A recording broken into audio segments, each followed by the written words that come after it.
Who's my good boy? You are, you little cutie. Hello everyone, it's Sarah here, ready to bring you another review. This time we're talking about Good Boy, a supernatural thriller all from the perspective of a dog. We have Yuna behind us. Before we begin, please like, share and subscribe to the channel. Alright, who's ready for a walk? Let's go. The film's concept of telling a horror story through a non-human character is very unique. Most of the time we need some kind of human protagonist to identify with, so that we can feel fear. Sure, dogs, cats, even birds have appeared in horror films, but most of the time it was for some kind of shock effect, especially when something bad happens to the animal. But this film is different, and for those of you who are worried about it, no, the dog does not die in this film. There is a website called Does the Dog Die that you can check if you are like me and hate seeing animals die and need that in the future. Now, last year I think we got the film's Presence, which also tried a unique perspective approach, having us follow a family being haunted through the eyes of the actual ghost. It wasn't bad, the twist at the end was fun even if it was predictable. But this film evokes something else, a kind of primal protectiveness that you would have for a child or any loved one for that matter. It's both incredibly spooky but also heartfelt, something that is becoming more and more common in horror films today. Spoilers are inbound, so skip to the timestamp on the screen to avoid any. I'll give you a moment. Still here? Let's keep going. We open up on a dog laying in a chair, sleeping, when the vibration of a nearby cell phone wakes him up. The TV has gone to static and then randomly just shuts off. In a chair nearby is a shadowy figure, all slumped over, and a flickering light casts even stranger shadows onto the wall, causing the dog a bit of an alarm. As the cell phone continues to ring, we get a clearer view of that person sitting in the dark, and they are having some kind of seizure, bleeding from their nose. A woman opens the front door and begins complaining about someone not answering their phone. She sees the man and rushes over, dialing 911 immediately. While the dog is upset by this, he also can't stop looking back at that wall, as if something is there that we can't see ourselves.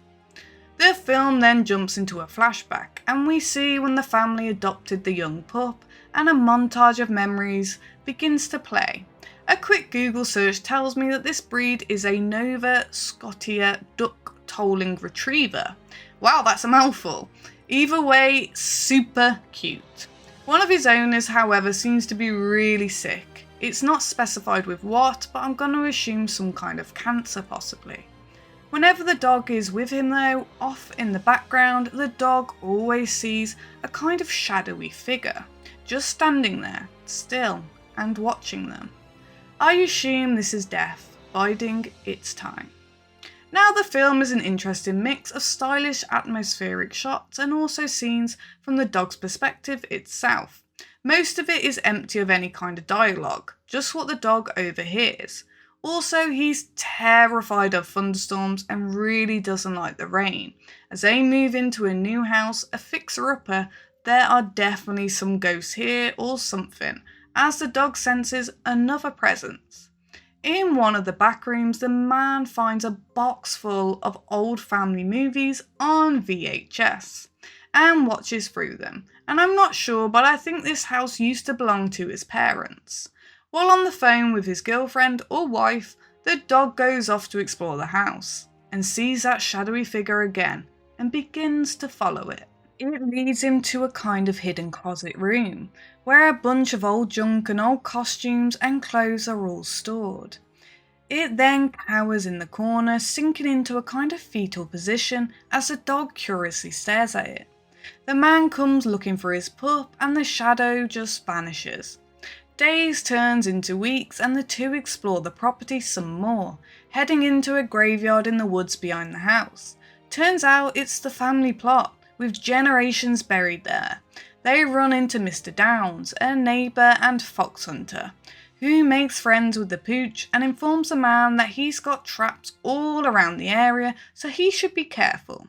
Something draws the dog's attention though, hidden in the shadows of a hollowed out dead tree, and its eyes glow bright yellow.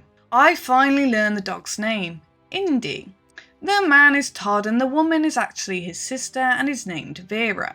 Well, since the property is pretty much in the middle of nowhere, they keep losing power to the house, and so Todd hooks up a generator which finally floods the whole area with light.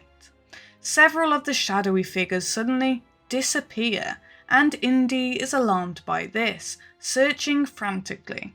He can still sense them around, but now he can't see them. During the night though, the generator dies and the lights all go out, and Indy is kind of transported through his doggy dreams into this kind of dark dimension, almost like the further in the Insidious films. This jolts him awake, and now it is morning. The door to the basement is covered in scratch marks, but not from Indy. These look small, like they could be from maybe a fox or a raccoon. When Todd heads off into the city for his doctor's visit, he leaves Indy at home alone. And like many dogs, he sits and waits for him at the front door and the window, waiting for his owner's return eagerly. As the day turns back into night, something makes a crying noise from the basement. Some kind of hurt animal. He then sees himself, or at least another dog that looks just like him, and it's leading him upstairs. It takes him to the grandparents' old bedroom, and tucked away in the corner behind the armoire is a red handkerchief, presumably worn around the other dog's neck. He sniffs it out and goes to try and grab it, and it's bloody. Suddenly he hears plodding footsteps coming up the stairs and runs and hides under the bed. The dog is an incredible actor, that's all I've got to say. We then see a hand reach around the corner and some heavy breathing like a zombie, and it's just Todd. He's beat, worn out from the day at the hospital, and Indy comes out from under the bed and lays down next to him, concerned for his owner. When Indy tries to play with him a bit, Todd responds aggressively, and so Indy slinks off the bed and lays on the floor looking sad. Over the next few nights, Indy has more and more dreams about the tall, shadowy figure getting closer and closer to the house. One night he wakes up and sees some muddy footprints trailing from the bedroom to downstairs and goes to investigate. Oh, little baby. So cute. We hear a loud banging coming from the kitchen, and when Indy turns a corner, it's Todd, slamming his forehead into a door like in some kind of trance. Indy goes over to him and licks his hand, which startles Todd and snaps him out of it. His forehead is bloody and he looks completely unaware of what he had been doing. I wonder if this is some kind of brain inflammation or maybe Huntington's. Vera calls Todd and says she's gonna stop by, much to his dismay. In the background, the door to the garage slowly, creepily opens, and Indy goes to check it out. As he winds his way through all the junk stored there, he comes across an old chair, and something flickers, and suddenly he sees the grandfather sitting there coughing up a lung. It then disappears and something crawls up to him, cut to black. Some time has now passed and the dog wakes up all muddy in the basement. Todd comes looking for him and Indy looks scared but not hurt. Todd gives him a bath and the stuff coming off him is thick and kind of like a mix of old blood and soot. Just then Todd begins to have a kind of seizure and coughs up a bunch of blood, splashing it on Indy. Poor guy, he just can't catch a break, and he just got clean as well. Well, Todd heads to the hospital, taking Indy with him, and gets informed that he's too sick for clinical trials and kind of just loses his cool at the nurse. For a moment, Indy sees him transform into a shadow man and gets really frightened. It started to dawn on me there aren't really any ghosts in this film. The things Indy sees, for example, the grandfather, is just his senses invoking a memory through smell. And the shadowy figure he sees is because he knows, as many animals are able to, that Todd is dying. He doesn't quite understand that, but his instincts are kicking him into alert. Something bad is happening. It's kind of like humans when we're dealing with stress or a loss and have vivid dreams, or in some cases people have a nervous breakdown and hallucinate. Todd turns to holistic medicine and starts feng shuiing up the place, even burning some sage to cleanse the house, surrounding himself with plants and good energy. The dark figures, however, are coming closer and closer, and there's more of them now. And so Indy crawls up to Todd and the two snuggle together. As Todd weeps, later in the night, Indy is once again drawn to the basement. Curious flashes of light spark the fuse box, temporarily illuminating the dark, and he begins to hear a whistle call. Then suddenly, during one of the flashes, he sees Todd laying at the bottom of the steps, as if he had fallen down and smacked his head. The whistle starts getting faster along with the flashes, when, boom! It gets dark and quiet, and the whistle becomes deep and hollow.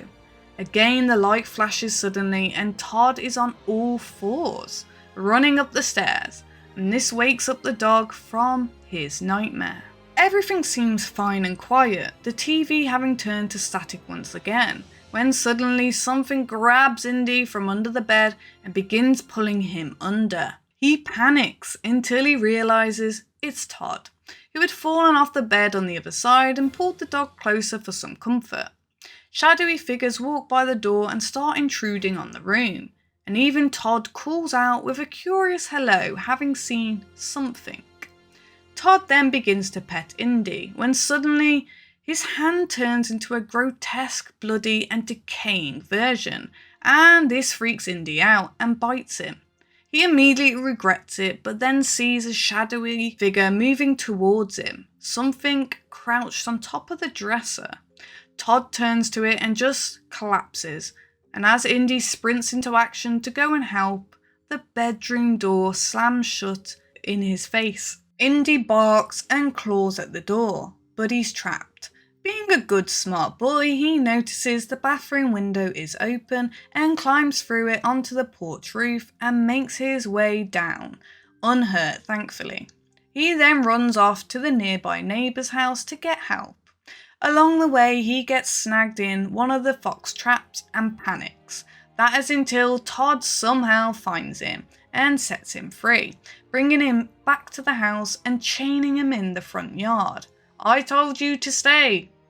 Todd is clearly very unwell, fading in and out of reality. Again, something was gnawing at me, telling me that there aren't any actual ghosts. This is all how the dog is interpreting the events, but I also can't explain some of what is happening. The rain is coming down hard outside, and Indy climbs on top of his doghouse to try and look through the window, when he notices those same beady yellow eyes staring at him from the shadows. Turns out it is a fox, but also more than a fox. So long story short, in some mythologies, such as in Japanese lore, foxes are spirit guides and can foretell death and things of that nature. I believe that in this instance the fox is a kind of warning, attempting to keep death at bay. But it seems like he's not having much success, because as Indy watches it, a shadowy black creature pops up behind him, looking menacing. The dog dives into his house, staring anxiously out of the door, the soundtrack thundering like a heartbeat. Upstairs, Todd is almost delusional, coughing up more blood, dropping his pills all over the bathroom floor. The storm is picking up and the power flickers constantly. The lights just ready to blink out at any second. Something is crawling around the top of the doghouse, something with thick claws dragging along the wood. As the lights continue to flash on and off, Indy just stares, his eyes darting between the porthole and the roof, when suddenly a bloody hand springs up from the ground. He bolts, but it grabs his chain, pulling him back into the house. He fights with all his might, then charges out the house, leaping over it, causing it to flip and tumble before the chain breaks free from the wood. Indy spins around and then approaches the main cabin, looking for a way inside. He sees that outside the basement shutters were left open and takes a moment to gather his courage before heading down into the darkness. Here in the mud he sees the skeletal remains of Bandit, the grandparents' former dog. It gives him pause, but he continues on and finds a way into the house. Todd grasps for air lying on the bed when he hears a noise. The candles he's surrounded by begin to flicker out, one by one. When the lightning flashes, there's something there, coming towards him, leaving muddy and bloody footprints, but he can't see it. Todd springs out of bed and goes to slam the bedroom door shut, but it bounces back open, so he scrambles for a lantern and lights it up. And what comes out of the dark? Indy, all smiles and licking his face. He rubs the dog and hugs him tight and asks him how he got loose as he places the lantern on the bed. However, he stops talking and just stares. Behind Indy, still under the covers, is Todd himself. It seems that he did die just moments ago. The shadowy creature rises up behind him and throws a chain around his neck and begins dragging him off. Indy chases after them, jumping through a window. Todd is dragged off into the basement and into some old dugout tunnel in the brick wall. Indy darts in afterwards as Todd's scream grow quieter and further away. But then suddenly Indy returns, dragging Todd with him. Fuck yeah. But what the fuck is happening? The basement begins to flood with muddy water and Indy howls. The Shadow Man reveals himself in full. Todd reaches out and touches Indy gently and tells him he's been a good boy. He was always a good boy, but it's time to say goodbye. He then shrivels up into a skeleton and fades away into the darkness. This is sad.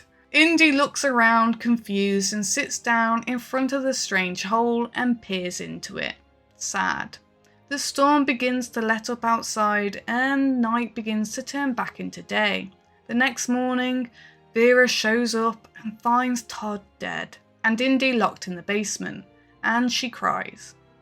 As he contemplates going to her, we hear a whistle again, calling to him from the hole, and Indy looks back one last time before heading upstairs and joining Vera. The end. And that was it. That was probably one of the most creative films I've seen in a very long time. A film with virtually no dialogue, just interpretation. And possibly one of the most emotive actors ever put on screen. Now, it wasn't a perfect film. There was a lot of choices that kind of felt a bit jarring, and the story still feels a bit incomplete, but overall I think it's definitely worth checking out. I give the film a 7.5 out of 10. It's produced by Shudder but currently running in select theatres.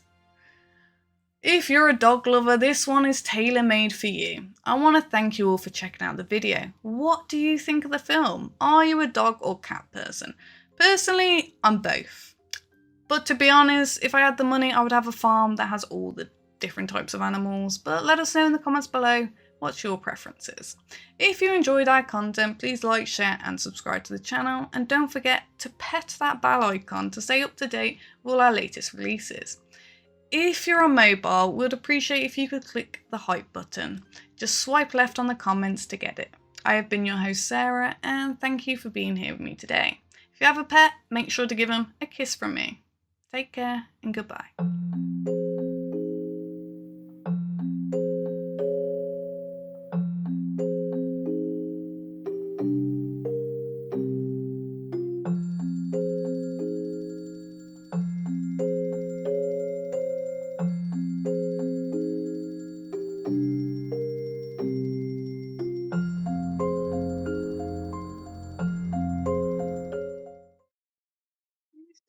Is it Cameron?